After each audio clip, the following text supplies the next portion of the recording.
O Comité Clínico eleva a Vila do Carballiño a nivel máximo de restricións con peche perimetral, límite de apertura de hostalaría ata 6 da tarde, únicamente con servizo en terrazas e adianto do toque de queda ás 10 da noite.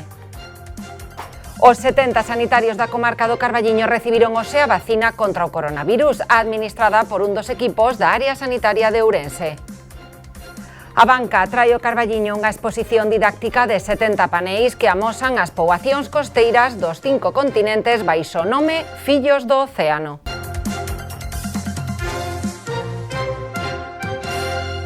Ola, que tal? Moi boa noite a todos. Xa o sabíamos, o presidente da Xunta de Galicia, Alberto Núñez Feijóo, ia anunciar esta mañá as novas medidas restrictivas fronte á pandemia e así o fixo con medidas comúns para toda a comunidade galega. Adianto do toque de queda ás 10 da noite, tamén do peche das tendas ás 9:30 da noite como tarde, peche de toda a hostalería ás 6 da tarde e máximo de persoas en reunións tanto públicas como privadas de 4.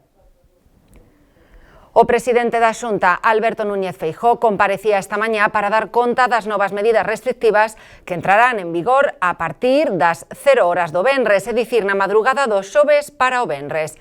A nivel autonómico, tómanse varias medidas xenéricas. As reunións privadas e públicas quedan limitadas a un máximo de 4 persoas, agás que sexan conviventes. A hostalería deberá pechar ás 6 da tarde, o toque de queda adiántase ás 10 da noite e o peche do comercio en xeral deberá adiantarse ás 9:30 da noite. Os únicos niveis que se van a implantar en toda a comunidade serán o medio alto e o máximo. No medio alto, permítese un 30% de aforo no interior e un 50% de aforo no exterior para a hostalería. No nivel máximo, só un 50% de aforo en terrazas co interior pechado. En canto a mobilidade, os concellos non se pecharán, salvo as cidades que están ne nivel máximo. As 7 cidades van a quedar pechadas perimetralmente de xeito individual ou igual que todos os concellos que se atopen en nivel máximo, como é o caso do Carballiño.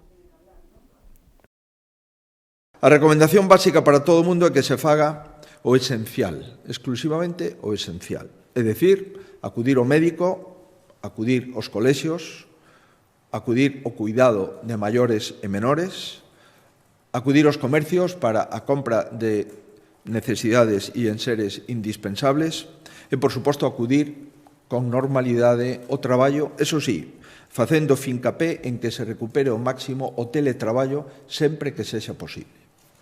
A partir de aí, hai determinadas restriccións que deben coñecer e cumprir de forma escrupulosa, polo ben de todos, que son as seguintes. As reunións tanto privadas como en centros públicos será de un máximo de 4 persoas. Insisto, as reunións privadas ou públicas non deben de superar as 4 persoas. O toque de queda se adianta ata as 22 horas. En coherencia con esta última decisión, horario de peche do comercio máximo ás 21:30 horas.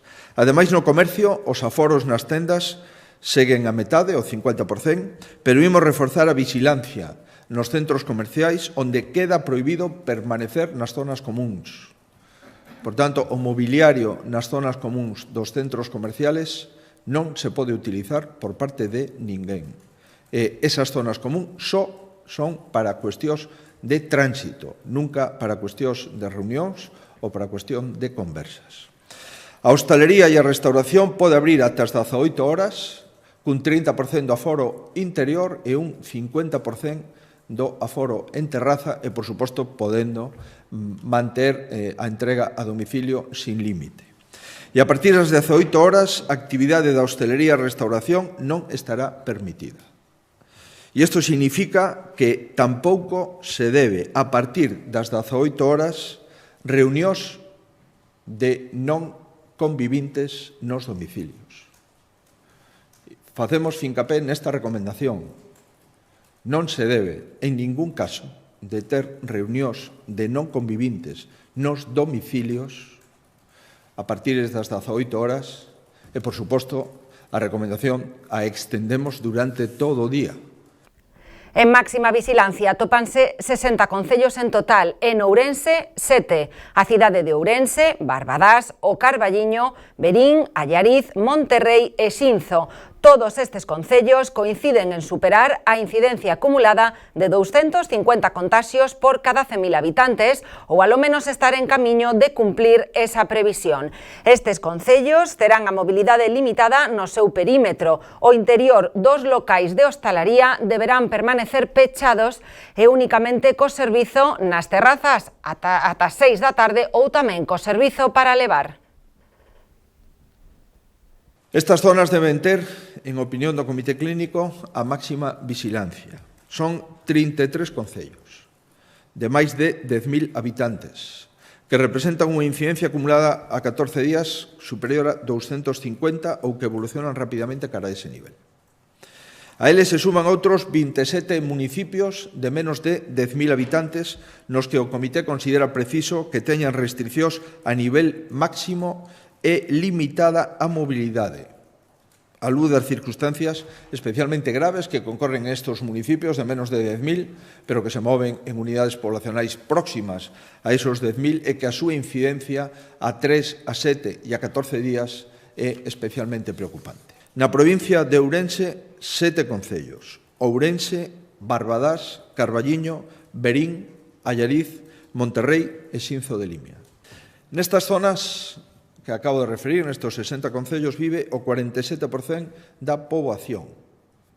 E a diferencia do resto, as reglas son o interior dos centros da hostelería e restauración permanecerán pechados e só se permitirá a atención nas terrazas ata as 18 horas e entrega a domicilio sin límite. Os establecementos de xogo non poderán abrir as súas portas. Os centros comerciais reducirán o aforo en tendas o 30%, quedando prohibido a presencia de persoas salvo para deambular en zonas comúns. A mobilidade non se permitirá, salvo no perímetro municipal de cada concello e, por tanto, quedan aillados de forma individual.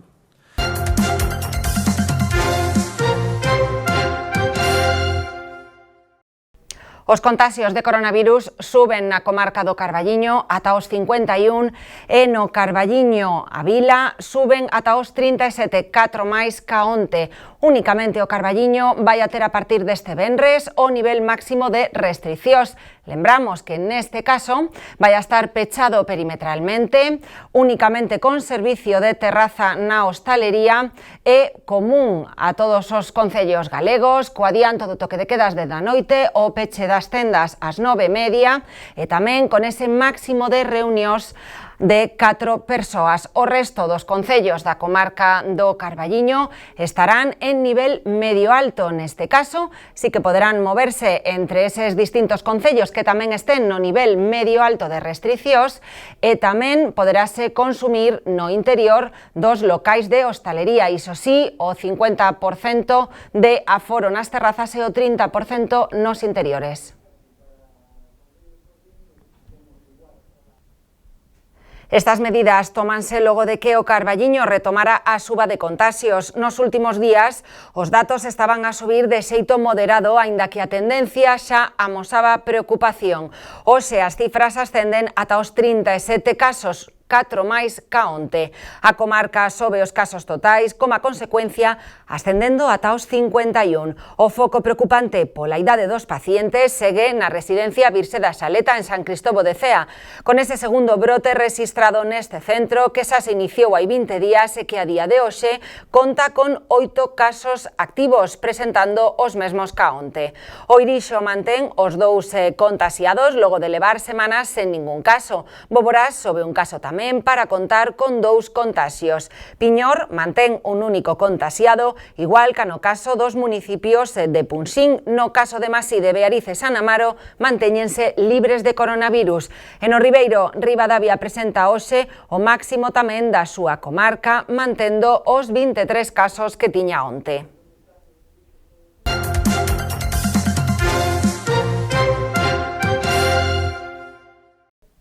Galicia rexistra hoxe 928 casos novos de coronavirus e encadeamos unha xornada máis de suba preocupante nos novos contaxios.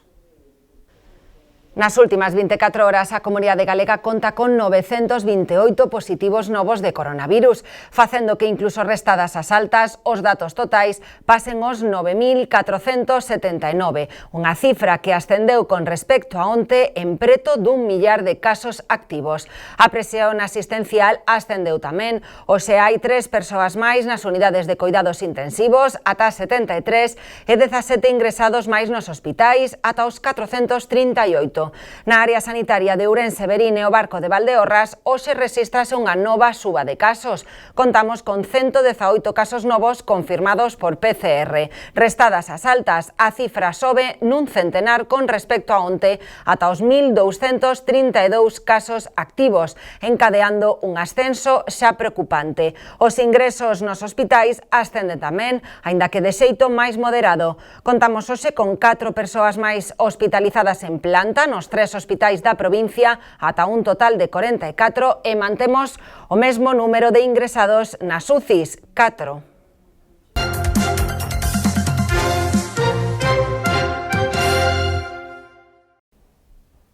E mentres tanto, seguimos na loita contra o coronavirus a través das vacinas. Hoxe foron vacinados os 70 sanitarios do Carballiño. Case rematada a primeira ronda de vacinación, a área sanitaria xa iniciou hoxe o dispositivo de vacinación contra o COVID entre os sanitarios. A previsión é a de vacinar esta semana a 2.500 profesionais, os primeiros 1.000 xa hoxe. Dende as 8 desta mañá comezaron as vacinacións nos 3 hospitais de Ourense e nos servizos de atención primaria. No Carballiño as vacinas chegaron pasadas as 9:15 da mañá e durante esta mañá desprazáronse ata o PAC os profesionais de toda a comarca. Sí, son sobre 70 profesionais e, esperamos que vaya todo ben. A pesar de que empezamos hoxe co personal sanitario, esperamos que, como nas residencias, que quitando pequenos incidencias que poida haber, que vaya todo sin ningún tipo de problema. Pois a verdad, a experiencia das residencias foi boísima, a acollida foi tremenda, as persoas estaban esperándonos, con moitísimas ganas, e quedamos encantados, entonces esperemos que estes 3 días pois sean igual. Nos sitios os que eu visitei só houbo, polo que nos deron despois máis tarde de retroalimentación, dixéronnos que houbera algunha persona con febrícula, como calquer vacina, e dolor de brazo. Fora eso non houbo nada máis. En principio, hoxe, estaba pensado que viñeran todos os do Centro de Saúde de Carballiño, PAC e tamén todos os da comarca a vacinarse aquí, como centro de vacinación, sí. A vacinación desta primeira fase non é por categorías profesionais, senón por servizo e pola exposición do persoal ante o COVID. En atención primaria vacinouse a todo o persoal, higienistas, médicos, limpadoras e enfermeiras. Nos hospitais tamén se diu prioridade á exposición e á vulnerabilidade, vacinando primeiro as unidades COVID de urxencias, as UCIs, en oncoloxía, hematoloxía ou neumonía.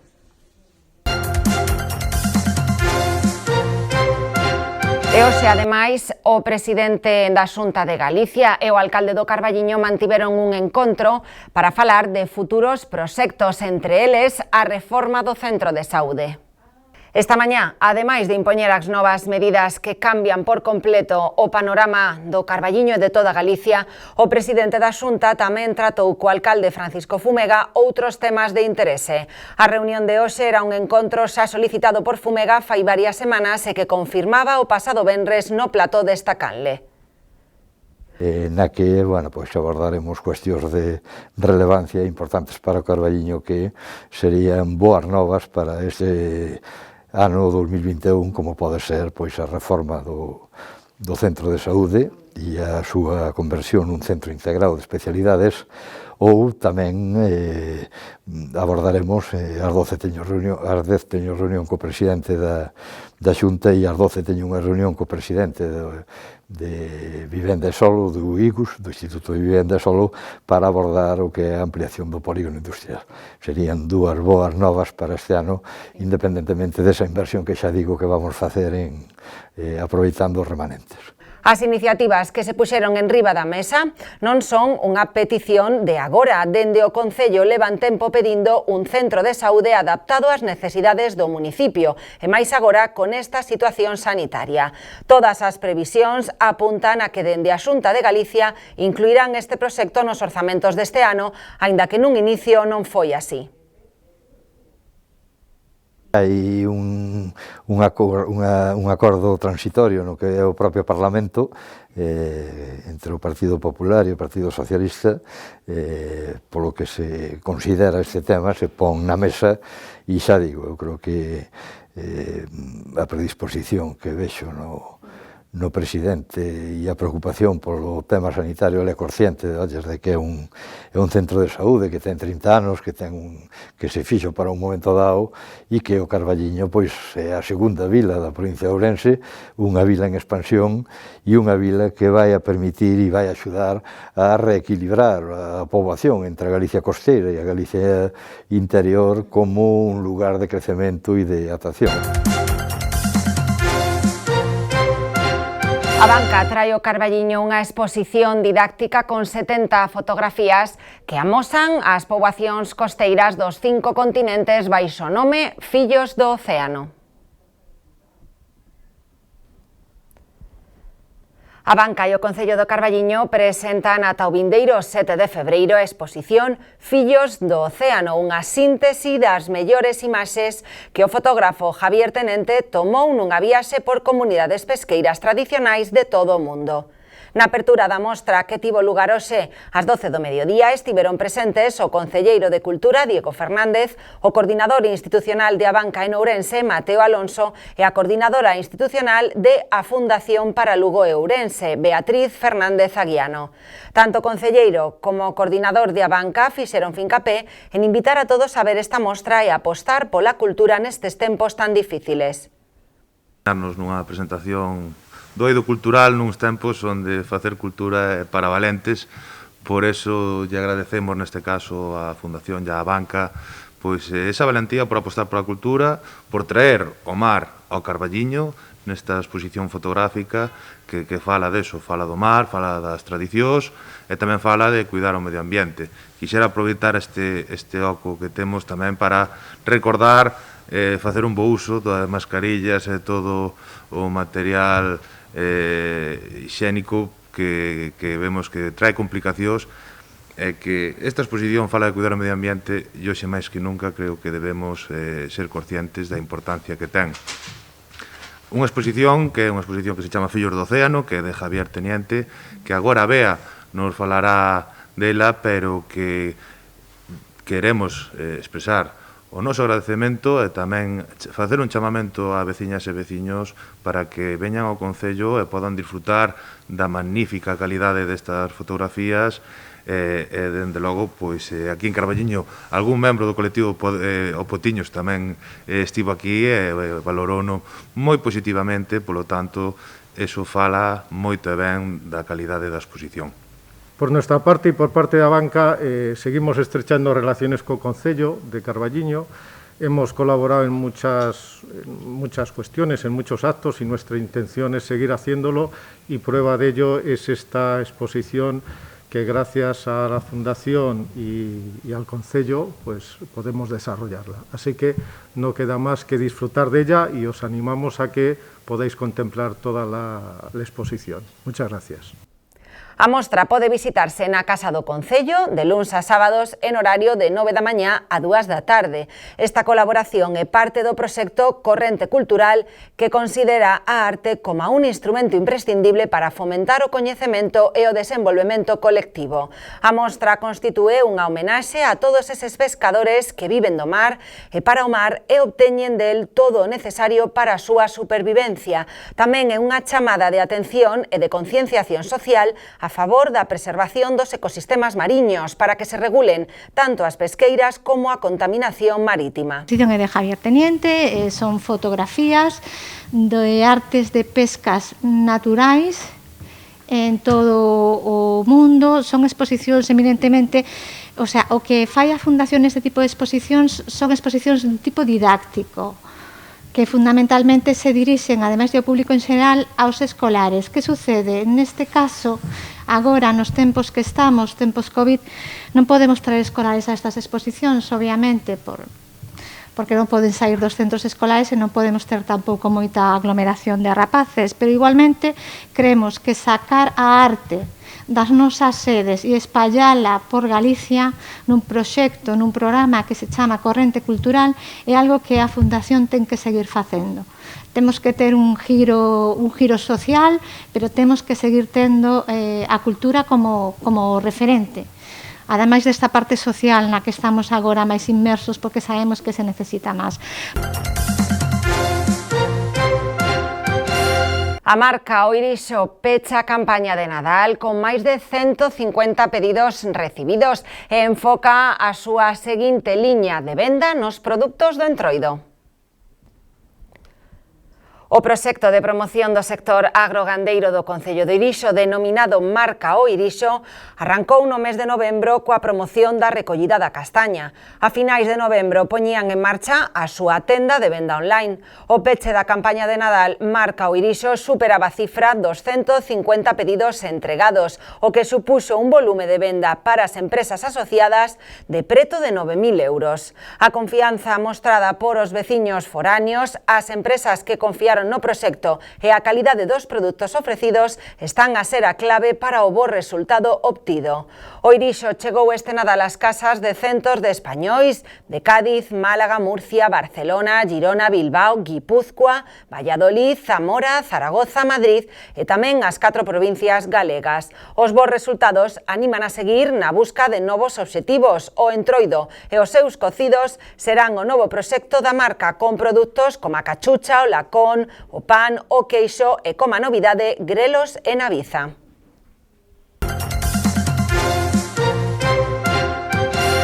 E no noso espazo de entrevistas a Cotío de hoxe, continuamos a falar do Irixo porque vai a estar connosco Xulio do Barro para contarnos máis detalles do seu libro no que analiza o patrimonio deste concello. No pasado mes de decembro, Xulio do Barro presentaba no Concello de Irixo un libro que recollía a toponimia e curiosidades do patrimonio deste municipio. A idea orixinal desta peza, con fins didácticos e que xa conta con iniciativas para desenvolver en centros educativos, partiu do seu autor e do que foi alcalde do Irixo, Manuel Penedo. Hoxe, Xulio do Barro pasa polo espazo de entrevistas a Cotío con María Muleiro para falarnos en detalle da súa obra e contarnos tamén algunhas anécdotas de como foi a súa creación. Normalizar a toponimia do Concello do Irixo, en particular a toponimia maior, é dicir, os nomes dos lugares, eu evito decir o de aldea porque ten unha connotación despectiva e eu sempre que me refira a núcleos de poboación falarei de lugares ou de parroquias. Ben, entón, de alguma maneira se desprende pois xa da propia portada, a intención do libro, non? É dicir, aquí aparecen unha serie de rotuladores da sinaléctica do Concello de bastantes lugares do Irixo, non? Entón, pois, observamos detalles como, por exemplo, este, non? Que está posto con moita intención, onde aquí hai un indicador que pon cuncieiro, e hai outro en riba que pon o coucieiro, para referirse ao mesmo lugar. Entón, do que se trata é de chegar a un acordo para ver cal das dúas é a máis correcta, que eu incluso diría que hai unha terceira, que é a máis popular, que é o concieiro. Ben, entón, esa é a primeira idea, que como ti acabas de decir, pois parte dunha iniciativa que eu lle propuxera ao alcalde, e o alcalde mostrou interese en que eso había que intentar susanar ou superar todos aqueles erros que se viñan acumulando históricamente, como así se demostra polos documentos que hai conservados, e intentar dar unha solución, por exemplo, a unha das situacións máis, creo eu, irregulares, que é referirse ao Irixo soamente para onde se atopa a Casa do Concello.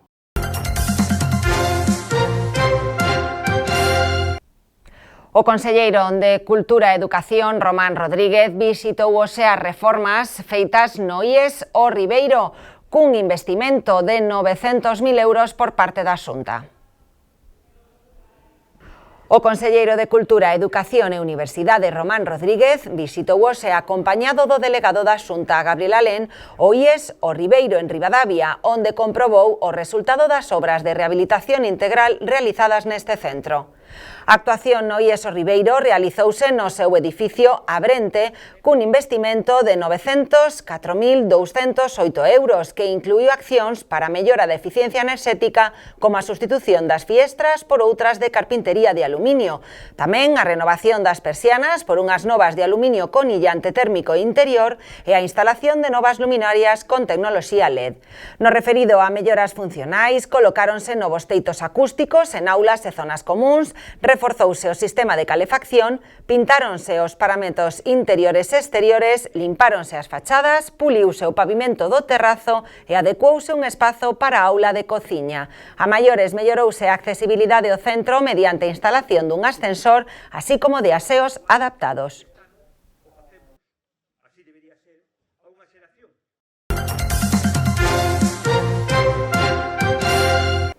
O Partido Socialista de Beade denuncia que o Concello se atopase hoxe pechado a cal e canto sen comunicación previa nin aviso aos veciños. Os socialistas denuncian que a Casa Consistorial non pode aparecer pechada un martes pola mañá e reclamanlle ao Grupo de Goberno transparencia e que se comunique este tipo de decisións. Afirman que todo está motivado por un suposto contaxio de coronavirus na contorna do Rexedor e coinciden na necesidade de tomar medidas, estando, porén, en desacordo co peche total. Un peche que, segundo relatan dende o Partido Socialista de Beade, non é novo, xa que durante esta pandemia o Concello permaneceu pechado, pero cos funcionarios operativos e traballando para poder dar servizo á cidadanía e a oposición tamén a través da vía telefónica, telemática e incluso a través dunha fiestra. A concelleira socialista en Beade, Carmen Rama, relata que os socialistas tiveron constancia do peche a través dun traballador municipal. Os socialistas exixen explicacións e transparencias ao alcalde e proponlle que solicite a axuda a Deputación de Ourense para que aporte o persoal que consideren necesario.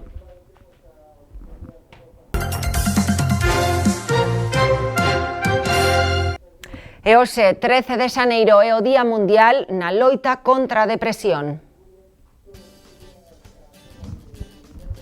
Hoxe celebrase esta data de loita contra unha enfermidade considerada un trastorno emocional que afecta a máis de 300 millóns de persoas no mundo. É considerada como a primeira causa mundial de discapacidade, incidindo notablemente nas taxas de mortalidade e morbilidade. Impacta en persoas de todas as idades e de xeito moi significativo a adolescentes e persoas da terceira idade. Coa celebración desta data preténdese sensibilizar, orientar e prever a poboación a nivel mundial sobre esta enfermidade.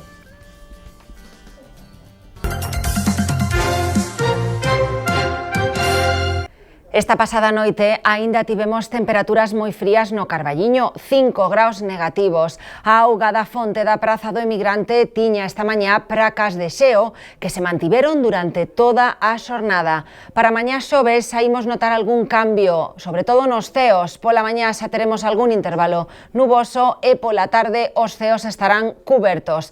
As temperaturas mínimas rondarán o grao negativo e as máximas 8 graus de temperatura.